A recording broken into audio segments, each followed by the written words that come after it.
ঢাকা বিশ্ববিদ্যালয়ে ভর্তি পরীক্ষা দিয়ে বের হওয়ার পর একটা কথা বলছিলেন যে এখানকার কোনো কোশ্চেনে আমার কঠিন লাগে নাই, এমন মেজরিটি কোশ্চেনই ছিল আমি পারার মতো, কিন্তু আমার কাছে সময় ছিল না এক্সামগুলো কোশ্চেনগুলো অ্যান্সার করার জন্য।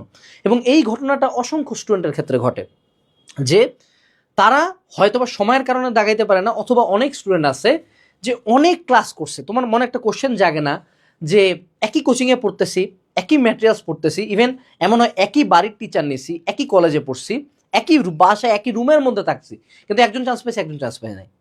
মেজরিটি অফ দ্য কেসে এটার একটা অনেক বড় ডিফারেন্সিয়েটিং ফ্যাক্টর হলো একজন স্টুডেন্ট কতগুলো এক্সাম দেয়। এক্সাম দেওয়ার মানে আমি কখনো এইটা প্রমোট করতেছি না যে এক্সামে তোমাকে হলো টপার হতে হবে, অর্থাৎ তুমি হলো সানরাইজের সেন্ট্রাল টপার, তুমি উদ্ভাসের সেন্ট্রাল টপার না, এই টপার আমি প্রমোট করতেছি না।